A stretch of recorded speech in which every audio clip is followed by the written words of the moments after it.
Data points that we look at frequently is our percentage of students above the 75th percentile. MAP can be divided up into different quartiles. You can see over the course of time, the last 3 years, with the exception of 1920, because we didn't give the Ford exam in 1920, we've remained relatively consistent with our percentage of students above the 75th percentile in both reading and math. So that's a nice number to look at as we continue to move forward. The next slide, we look at the percentage of students below the 25th percentile. Again, we had a slight uptick, but only like by 1% in kids below that 25th percentile mark. Again, that's kind of the number that we look at frequently when we look at some early intervention programs and things like that with kids, is that 25th percentile. So it's a number that our schools and all of our teaching teams really look at, because that's an indicator of like, hey, we need to step in a little bit, and that's remained relatively consistent over time and last year, even in the midst of the pandemic. Keep in mind though, we did have intervention support for our students who were virtual. So any intervention support that they needed, we gave to them during that time. Just this next slide is just a breakdown for MAP reading of our in-person versus our virtual students. You can see that our virtual students at the end of the year, there was quite a bit more in that 75th percentile, above the 75th percentile range. When you look at these, when you think about it, like from a statistical standpoint, if you look at quartiles, technically, like if you're being purely statistical, about 25% of your kids should fall in each quartile. I think a really big celebration point for our district, and we've had this for a very long time, is that nearly 50% of our kids are falling in that highest quartile, which is a pretty, if you think about it from a statistical standpoint, it's a pretty amazing thing. Again, the next one is our virtual to in-person breakdown in math. Again, largest number of students above that 75th percentile from a percentile range, and our smallest, obviously, in that below the 25th percentile.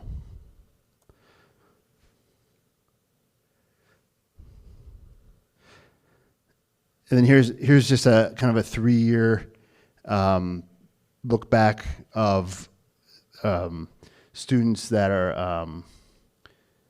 above that 75th. Or no, this is expected growth. So MAP, as you say, as we've said in the past, it'll project an expected growth for a student. So I score here at the beginning of the year.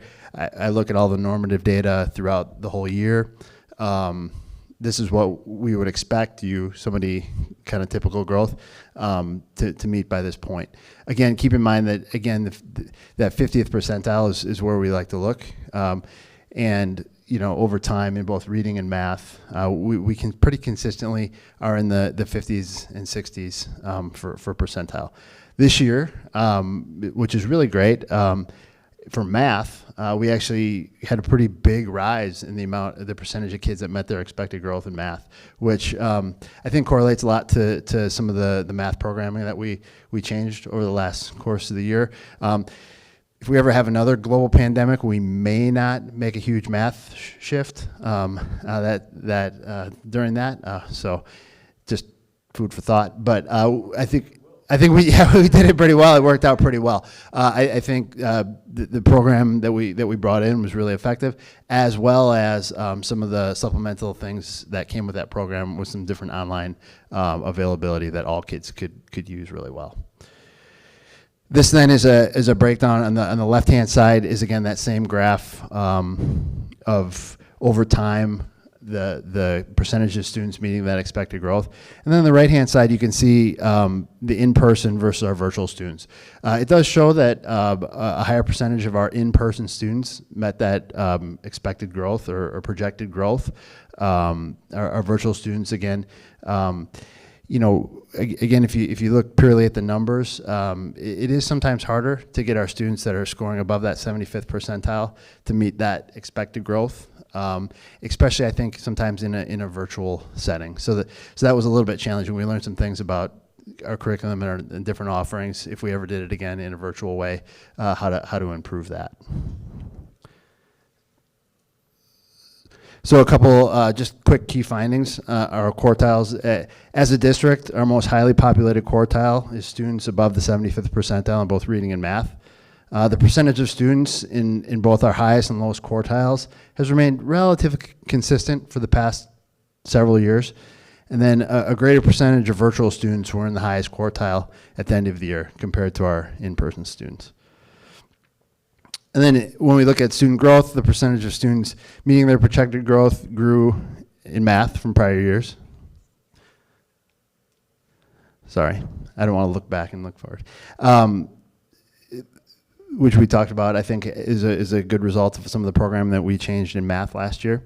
The percentage of students meeting their projected growth in reading decreased from prior years, which is something we're really looking at, we're watching seriously, and I'll talk about in just a second.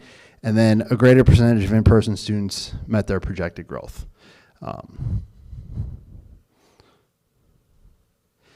then this is just a slide with just overall grades. You can see over the course of the last 3 years, we've remained relatively consistent on the percentage of A's, the percentage of B's, the percentage of C's, percentage of D's, and the percentage of F's that we've given at the elementary level. This is all kids, including our virtual students. So just a really quick wrap up, some of the strengths that we found, our highest and lowest quartiles in MAP have remained relatively consistent over time. Our grade data has remained relatively consistent for the past 3 years, actually 4 years, because we didn't look at, I don't think on that slide we had the end of the year from 2 years ago. There are more virtual students in our highest percentile, and a greater percentage of in-person students met their projected growth. And then I think we implemented a new math resource, and we did it pretty well, all things considered, which yielded a really nice percentage of students meeting that expected growth. Some challenges, we continue to look at reading. Reading is an area of concern that we're addressing really, really hard in our curriculum review process, which we're in the midst of right now with our teachers, community members, and then we'll be coming to you with a presentation in February, I think, or March, about a proposed new direction that we'll possibly use. And then our reading resource, when you look at the current resource, we learned that it may not have been quite made for virtual students. The current resource has a lot of conferring with students and sitting down next to a student and reading with them and listening to them read, which is really great in an in-person setting, but sometimes it was a little bit challenging in a virtual situation where teachers had to set up and students had to set up these different times to get together. But they did it, and they did it well. It was just a little bit more challenging. And then, again, like we've talked about in the past, there is some consistency within our numbers, but that does mean that our growth has been a little bit stagnant over the course of the last few years as well. So though we're staying at a really high level, we haven't, bumped that up like we've hoped to in the past. So that's just a little overview of the data on the elementary side. I'll turn it over to Kelly for the secondary. Thank you. So like Brady, I'm going to talk about some key data points. I'm going to start with last year's Aspire assessments for 9th and 10th grade, go into AP data. Then we're going to go into MAP and then end on grades. So there was new data that was released on Wednesday of last week. So we're going to present a little bit on the ACT Aspire data, but we also will be presenting in the upcoming months, thank you, on forward data, Aspire data, ACT junior data, and ACT graduates. They just released the data from 2020, the graduates of ACT. So we will finally be able to look at that as a school system and share it with you publicly. So we are, just like elementary was with forward, we are higher than the state average, and in some cases, as you can see, almost double. When you look at math and science, we were double the state rates. I do think it's important to share with you that the state had a much higher non-tester population than the school district of New Berlin, which was right around 4 or 5%. So as we dig into the data and we compare it with other Waukesha County school districts, we'll be looking at that. One part of college and career and life ready data is our advanced placement scores. So students took these assessments in May of last year, sometimes June of last year. We did have some makeup tests go into June. They could select if they wanted to do these assessments virtually or in person. So the assessments from spring of 2021 looked a lot different than 2019 and beyond. 2020 was all virtual, if you recall. So our participation rate, when you look back since 2014, it did dip a little from spring of 2020, but it was fairly consistent. Our percent of passing scores was lower, and that's something that we're trying to figure it out. Was it because of the virtual assessments that were lower? Were certain subjects lower? And we know that to be true. And then our average score went down, just correlating with the percent of passing scores going down. Still in the 70th percent, and we're pretty proud considering what last year looked like. Our MAP data for secondary and our MAP assessments, students take as a reminder in 7th, 8th, and 9th grade until they get to geometry, and then they stop taking those assessments. So when we look at the 75th percentile and above in our math students, we see that it's fairly consistent as time goes on. So from fall, which is that bright blue, to spring, which is the aqua blue, we do tend to see a little bit of dip when you look at it throughout the year. And for 2021, it was fairly consistent. We started out really strong with that fall to winter growth last year, and we weren't able to keep the trajectory. It just maintained from winter to spring. But again, these are our students who are above the 75th percentile, and we ended the year with over 50%. In reading, we saw a large dip. And so when we asked some of our teachers and our administrators the question why, and our students, many of them came back to timing of the test, and this was the case for math too. We gave these assessments the same weeks we gave the forward assessments, which is stressful assessments, and there was a lot of other things going on, and we didn't put a whole lot of importance and stress importance around this MAP assessment. So that's a goal of ours at secondary for spring assessment now with FastBridge, that we really need to stress the importance of this assessment for students so we can understand if students are growing or if they're not, and then in what areas. It helps give us programmatic information to improve, and it helps give that students a reflection on if they are improving and how they can improve. So it is an area that we're studying, and like Brady said, we're into ELA alignment, English Language Arts alignment, which I think will help us greatly. This is our percentage of students in reading who are below the 25th percentile. So pretty consistent with years past. At 8% ending the spring, it is our highest percentage of 25th percentile that we've had in a long time. So it is something that we're looking at. We're looking at those students if they need extra intervention, support, if it was just an odd test that perhaps they didn't try their hardest. We're looking at each student within that group to see how we can help them improve. Here's MAP, very consistent with years past.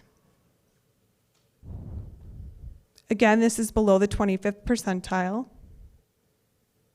And then when you look across the three subjects, the math, the reading, and the language arts, there's a slight increase in language arts and reading in the bottom 25th percentile, but overall pretty consistent. Here's our breakdown with in-person and virtual, and I think it's important to note at the secondary level, there was a lot more transience between our virtual and in-person students. So at the elementary, they had to elect, and they were put into a section if they were virtual students.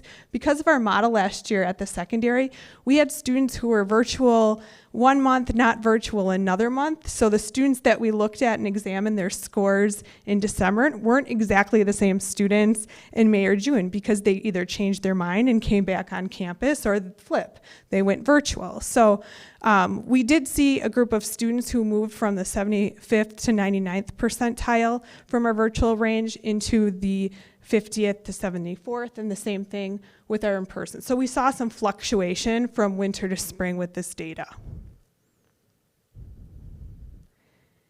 In math, we did see a decline with our virtual students when we looked from winter to spring, but overall pretty comparable when you compare the in-person students and the virtual students in their performance. When you looked at grades from prior years, so this is a 3-year comparison, with the blue graph being 2018-19, the orange one being 2019-20, and the green one being 2021, you can see that A's are consistent between 2021 and 18-19, but 19-20 is really high. And you might ask yourself, well, why? Why is there a big jump? Well, if you recall spring of 2020, if students were doing better third quarter than they were the end of the year, we gave them a third quarter grade. So there was a different grading system spring of 2020. So it's hard to compare the number of A's, B's, C's, D's, and F's from that spring 2020, which is what we're doing here. But if you compare the 18-19, then 2021 it's very consistent across the board with the number of A's and B's and C's and D's and F's. And I want to just give a shout out to our assistant principals in the room, Kevin and Trudy back there, as well as our student services team. They did a great job of taking any students who failed last year, who were maybe gotten incomplete, and got them into credit recovery to make sure they were making up the grades or retaking those courses this year. So thank you for your perseverance in working with those students. So strategies moving forward. We switched from MAP, which was our universal screener, to this year using FastBridge assessments, which is also 3 times a year, and we'll talk to you more as the year goes on about that. And also EduClimber, which is a data analysis tool that we have to help our multi-level of systems of support. So helping students who are advanced students grow, as well as our students who are struggling also grow, to analyze skill deficits as well as mastery. We're also inviting more of our students into the UW Oshkosh course, knowing some of our students had a reading deficit, to help them grow as readers before they go into post-secondary options. Like I said before, we're reviewing our English language arts curriculum and programming to make sure it's the strongest possible to help our students grow. And then we're monitoring and supporting the new math adoption, 712.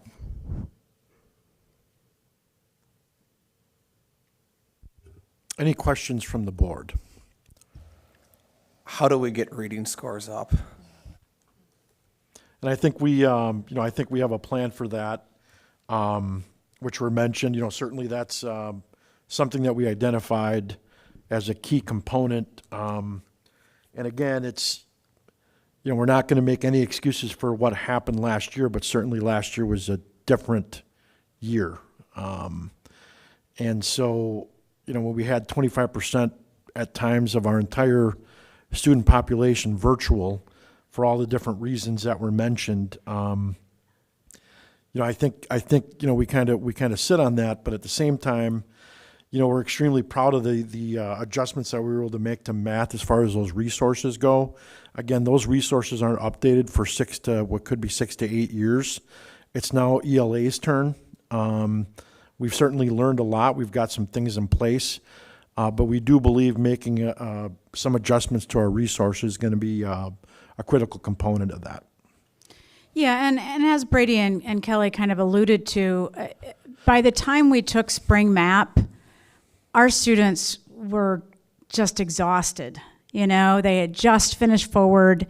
They had had a whole year of wearing masks and who's in school, who's out of school. I mean, it's not surprising that our scores were where they are at the end of last spring, but we have noticed that there have been some we're not making the strides that we would like to at the rate that we would like to, and that's what we're really focusing on with this ELA review this year. Yeah, I mean, we lost the last quarter of 2 years ago, and last year obviously was not ideal. So I understand why the numbers are where they are, but by all means, we definitely need to fix that curve and get that back where they are. So if there's anything you guys need, please feel free to let us know. For what sure. we can do to help do that. For sure, thank you. Can I get, just to clarify, you had, part of that was that English exam, you had them all, they were all in the same week. I think I remember that week. Is that what you said? It was in the span of a couple weeks. I think I said the same week, but it was a couple weeks. Some of the teachers chose it to give it to the end of the week, part of the exam. Right. So yes, not ideal testing. Right. I actually remember that week. My daughter came home, she's like, she was completely brain fried. Yeah. And they said, I can't believe how many tests that I've had to take in the last 2 days. That it was literally, she walked in and she did tests after test after test after test. Yeah, there wasn't, you couldn't prepare for all of them because there was such a gambit of different exams going on exactly at the same time. We're working to stretch it out a little bit more this year. The other thing is, usually our staff and our administrators are, right around testing time, we're sending things home to families, get some good sleep, get some good rest. These tests are important and yada, yada. And I just feel like we just got to spring of last year and we didn't put the emphasis on some of the things that we really want to. And we know that that's an area that we need to focus on. Not that we want to always just think about assessment after assessment after assessment, but it really comes down to just our instructional practices, even some of the instructional practices that we have for our students with special needs. We utilize a system called Sunday, and that is a system that we're very excited about, and we're going to be making some gains with that as we move forward. So just some things that we already know that we're going to change moving forward. One thing, Mr. Kurth, too, similar to what you just said, the access test, which is a test for English proficiency that we have students whose primary or first language is not English. That test also was moved from winter to spring by the Department of Public Instruction. So there was a lot of different testing going on with that as well. Yeah, too. Sorry, I'll say something too, just because it's fun. The other thing to think about from the elementary perspective as well is, like, on any given year, right, third grade is the first year that kids take that forward exam. So we do spend a lot of extra time with our third grade students, getting them ready, not to like teach for the test or whatever, but it's just a different testing situation they've ever been around. This year, third grade and fourth grade, this was the first time they ever took the exam too. So that made it a little bit trickier. And then the state then did extend the forward window right into what we had for our map assessment window, so which was a little bit tricky for scheduling. So yeah. Can you talk a little bit about the change from the MAP test to the FastBridge test and kind of how that will impact our ability to kind of look year over year going forward? So there were a variety of reasons why we moved towards the FastBridge, which I know that we've shared, but the thing is, it really won't impact us very much year over year because we have a data warehouse where we store all of our student achievement data. And so we already have reports already in play that compare and contrast our MAP data with our FastBridge. So we're going to be able to still see a student's scores all the way as far back as they've taken MAP and as they move into FastBridge. The quartiles are a little bit different with FastBridge. It's going to be a little bit of a learning curve when our parent reports come out, but parents will still be able to see sort of like where my student is on those parent reports in Infinite Campus in the parent portal. So we're going to be able to see how a student is progressing, but like we always talk about, MAP was one indicator of our students. FastBridge is going to be one indicator of our students, and we want to look at a variety of data points when looking at how we program for our children. And Ms. Unger, too, with that, we talked about the multi-level system of support. So our school psychologists have been working to look at the correlation between the two assessments when figuring out baseline information to set goal lines for students, be it students with IEPs who have reading or math goals in their IEP and are using that measure, or just for our students who are in intervention at a tier 2 or tier 3 level, so that we're kind of comparing apples to apples and they're creating that correlation with the data as well. Sorry, I'll say something too. I do think too, Ms. Unger, from the perspective is, there's a lot of great normative data that we have that we can, compare with it. We'll still get growth data like we've always gotten. We'll still get kids who are, above where we need them to be, below, like Kelly said. So that's really great. I think the added advantage to, especially this year, but in any year, is it gives us a really much better picture of the skills that kids are either really strong in or deficient in. And that was part of the impetus for moving to FastBridge, which is a really great thing to sit in some of the meetings that teachers are having right now and with principals and hearing them talk about the actual, like, the skill deficits that kids have, rather than just looking at a MAP score and being like, this is a MAP score. They're just not maybe doing the great at reading, then having to dig in further and further. That we get all that within FastBridge. So it's been a really helpful tool for us to use this first year. Stay there, Brady, because I have one more question for you. I know in the higher elementary grades, they have a language arts map in addition to the reading. So just curious why those numbers weren't included, or were they factored into the reading? They were. We've just never. We never have. We look at them. A lot of that is around their use of sentence structure and those kinds of things. We've always just looked at reading and math as our kind of two primary indicators, but we do use that information as we build out our ELA curriculum. So yeah, if you'd like that, I mean, we can certainly share it with you. No, it's fine. I just was curious kind of what that was used for, because I know it's, yet another thing they're being tested on. Brady, this is for you. All right. So I noticed on slide 14, when you went through that slide, that was regarding the forward exam. And actually, Kelly, on slide 28, a similar comment was made. And they basically said, while our scores decreased since the last assessment we gave, we're still significantly higher than the state average. But we weren't given the data about what the decreases were, in fact.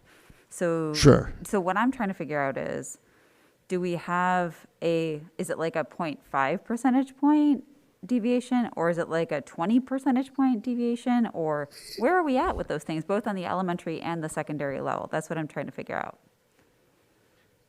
And I was looking at the forward exam and the ACT Aspire exam, because that data wasn't provided. Yeah, and so what we were doing primarily with this presentation was to finalize last year. Mm-hmm. That was our goal. And we didn't get ACT Aspire and Forward results to be open to the public until just this past week. So we just kind of threw in a couple of slides because we knew that it was sort of getting out there. I think the Freeman had a report. I know that Joe had said, hey, just put in a couple of things about that, but we're going to come back with that data. We just haven't had time to dig all the way into it to be able to do that. This overall presentation was really to just finish out last year, and because we kind of were waiting on that data, we just didn't have enough time to get that to you right now. But we will be coming back with our school report card data, and we'll share more minute details at that point, if that's okay. Sure, that's fine. I'm just trying to figure out if we have a big problem or a little problem. No, I would say it's minor compared to considering everything that we've been through. I think it is something that we're going to be able to rebound from. I do think it has a lot to do with a little bit with students not taking the assessment. Even like Brady said, usually when you do a forward exam, you want, especially at the elementary school, you want the kids to be able to take their forward exam in their math class, where they may have had visual cues around the room that they might be able to kind of remember during the forward exam. Same thing for taking the reading or the ELA exam, that there's certain things around the room that the teacher would have had up that even if they took down for the forward, the kids' minds kind of wander up there to look for some cues. Students who were virtual all last year were never in a classroom and never had those visual cues on a wall. So, it's just going to be different. And I think that when we come back and explain kind of where our scores are, you're going to realize that they're not substantially different. And I think that we're going to be able to rebound from them fairly quickly, unless there's something else anybody wants to add. And go ahead, Kelly. I think for the ACT Aspire scores in 9th and 10th grade, and we'll share this, there's some really points of pride and excitement, and then there's some points of growth. So we went up in some areas, we stayed stagnant in some areas, and we went down in some areas. So we'll talk about that. Okay. And then with regard to the timing of the testing, I think we've discussed about that. Do we have a lot of flexibility when it comes to giving those standardized tests? Because I know that we're sort of bounded in by certain timeframes where we have to give them. So, I mean, how much flexibility do we in fact have in the timing? Yeah, great question. So, yes. So we do have, like with MAP, we have relative flexibility with, we set the windows, and FastBridge will set our windows this year. We had our window set and ready to go. And then about, I think, mid-February, the state extended the window for forward, and they changed that a little right into where we had that set. So in a typical year, yeah, we do have it spaced out a little bit differently. Last year, it was kind of that perfect storm of a bunch of different changes and updates and whatnot, and we weren't able to. We already had our map window set, and then we had to, we had to then absorb forward that got pushed back a little bit later, that type of thing. That we weren't able to project, when we said all that kind of stuff. Okay, So. thank you. And by the way, forward or map, you had to give it like a certain amount of time because of the way the norms work, right? Like you have to give it like during it. So we couldn't be like, oh my gosh, they said the state test is going to be a little bit later, so now we can make a big adjustment to our map assessment because we couldn't do it. So yeah. I have one more, just sort of maybe comment and mild question too, because I know like the norm has been abnormal for the last 2 years, so I know the data is going to be skewed. I was actually expecting far worse numbers than what you actually gave us. I really was. So what I would hope is like the next presentation, when you have things a little bit more solidified, I'd really like to see kind of like statewide where we sit in comparative, like people in Milwaukee, people that just didn't go and do anything at all, and see where their numbers sit. I know the numbers are going to be skewed because of how many people we had virtual, all the different elemental factors. It's really hard to gauge and juggle to like see that where we're at. I mean, I still have the same concern with the reading that Mitch does, but I also know that, there's a lot of balls to juggle. So yeah, if you could give maybe a little bit comprehensive on like what the state's doing, not just necessarily us, but when we do that comparison, because I know those numbers are actually pretty good compared to what I expected, so.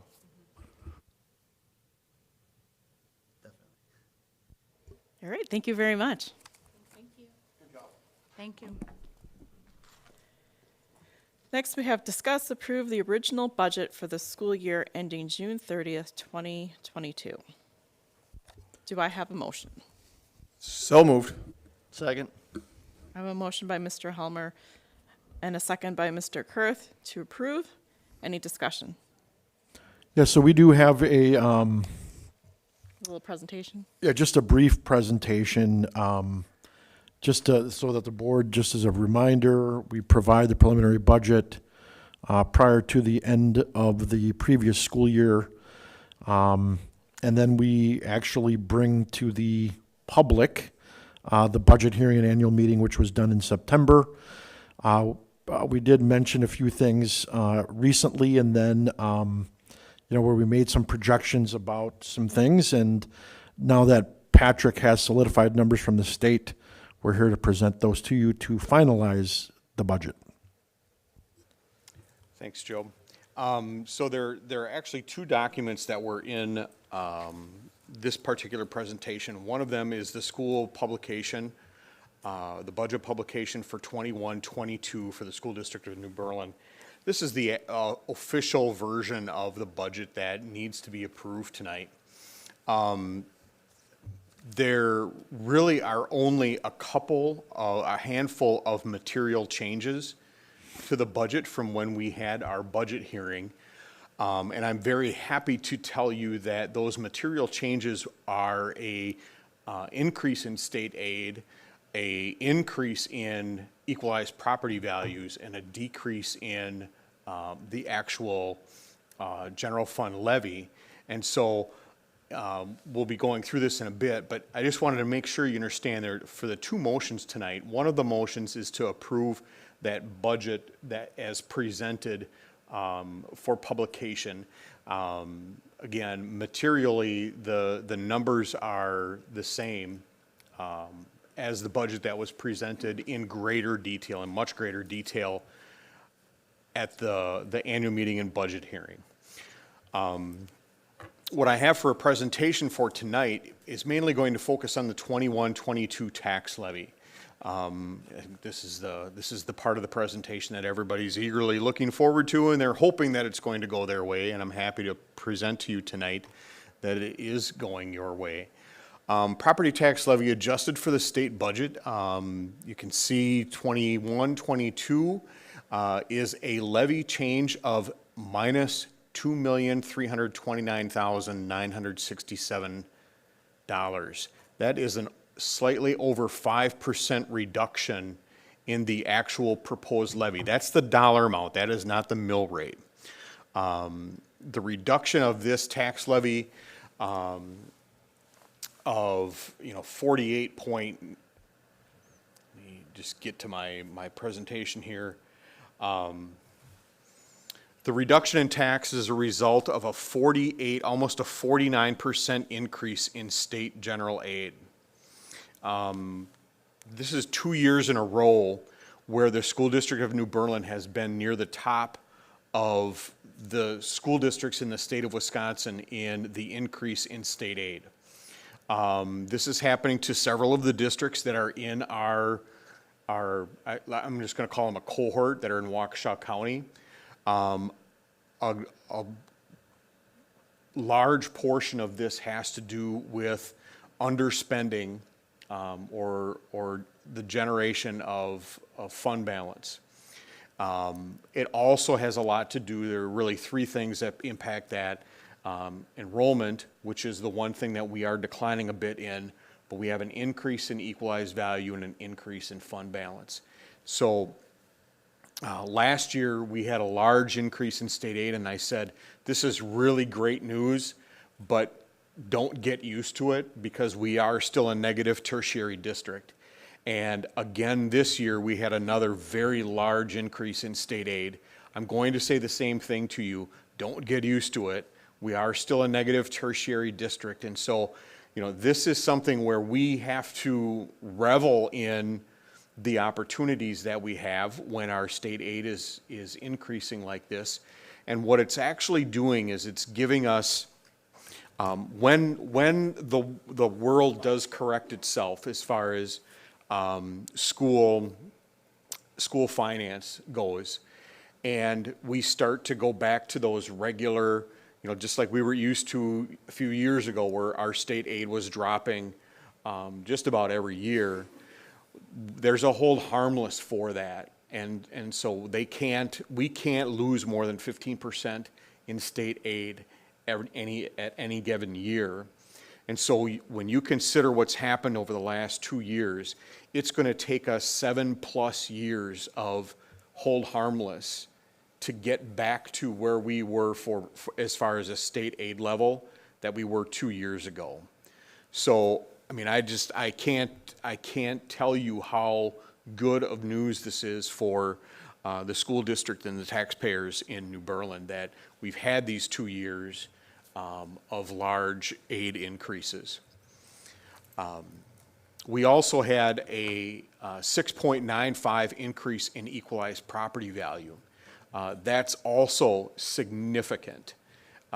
We were estimating, and we thought we were estimating conservatively of about 2.75, and having the equalized value increase 6.95 is almost unprecedented in the past few years. What this is doing is, and I don't know, there's a little something hinky going on here where the slide is the slide's not showing all of the words. I don't know if you can work on it. So the 2021 tax rate was $8.53. What's left off of there is per $1,000 in equalized value.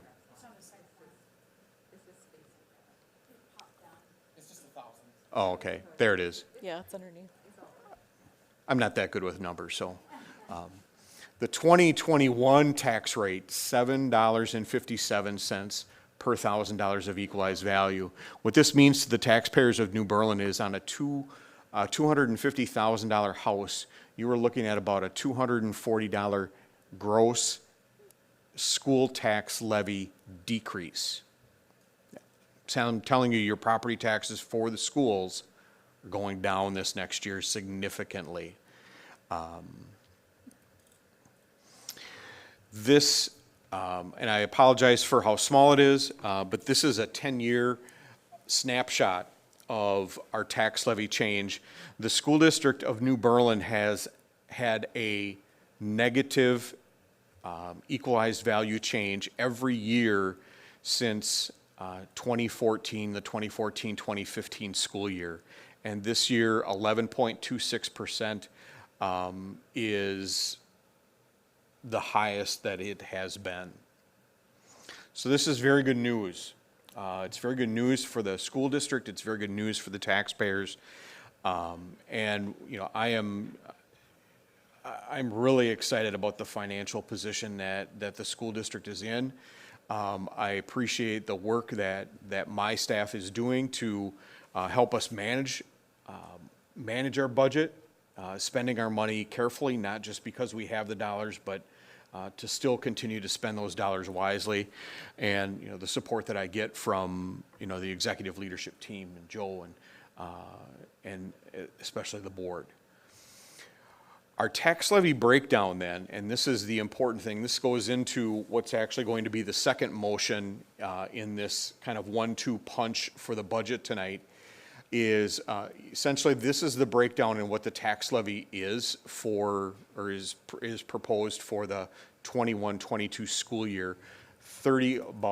Just a little short of 36 million for the general operations for Fund 10.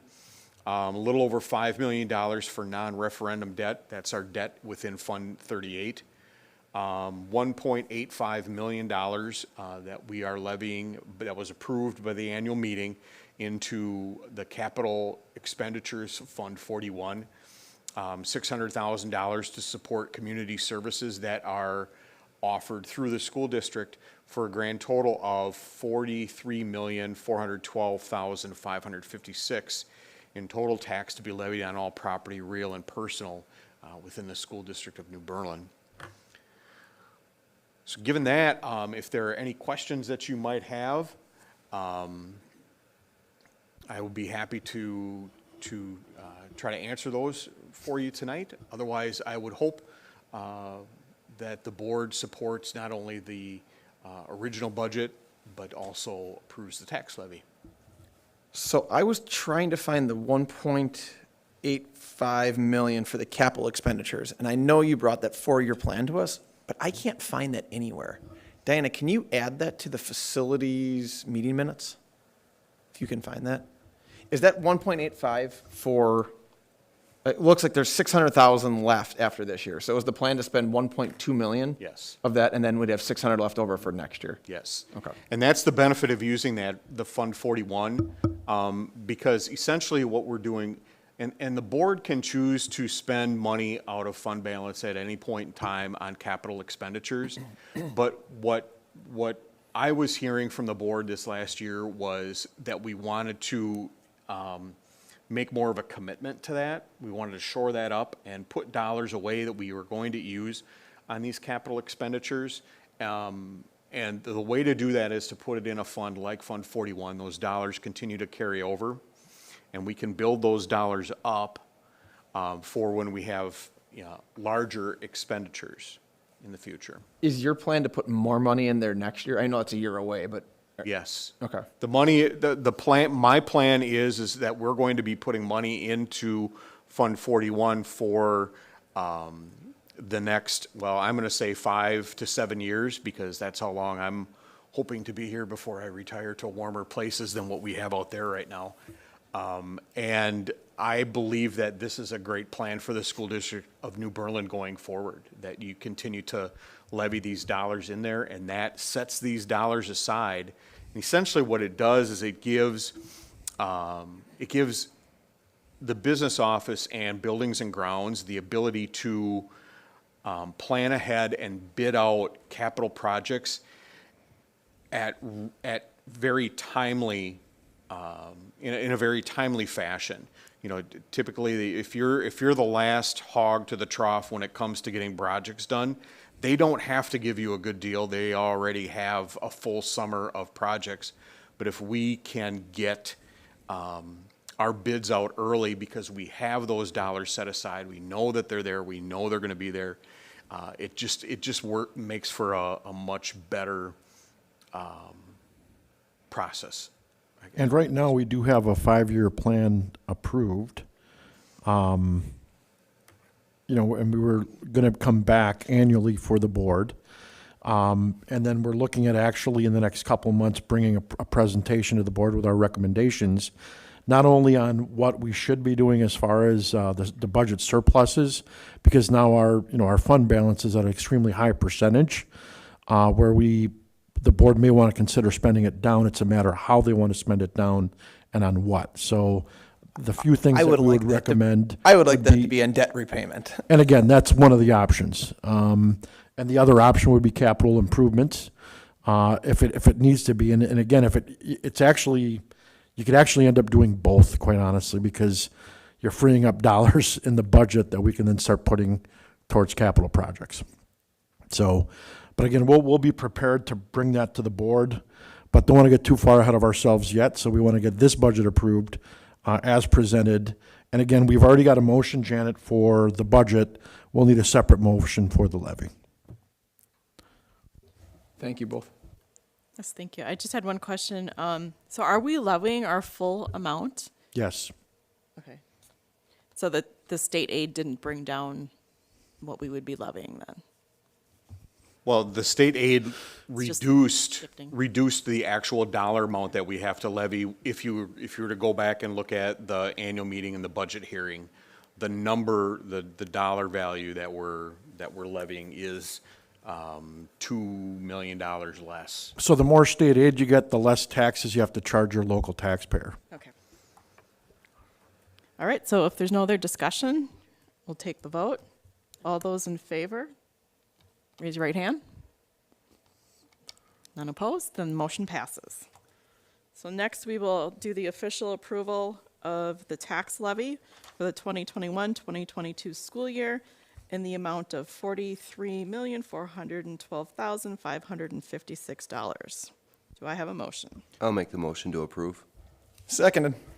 I have a motion by Mr. Seidel and a second by Mr. Helmer. Any discussion on this? I do want to clarify, I'm not sure if the motion needs to be restated, but it does include $1.85 million for capital expansion projects. Oh, I was thinking we had to do a separate motion, or can we do that all in one? It can be all in one, Right. and the importance of that is mainly for the annual meeting, that has to be approved in the annual meeting. But if we can add that $1.85 million in Fund 41, I think that would be most appropriate. Okay.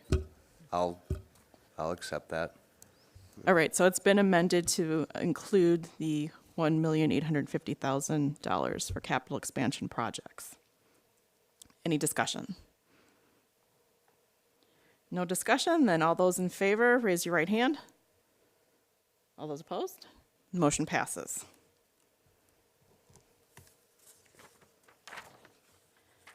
And then we didn't have any additional items from closed session. So the future meetings and dates are, board meetings are generally held the second and fourth Mondays beginning at 7:00 p.m. in the Eisenhower Commons unless noted otherwise until further notice. So our next meeting is November 8th at 7:00 p.m.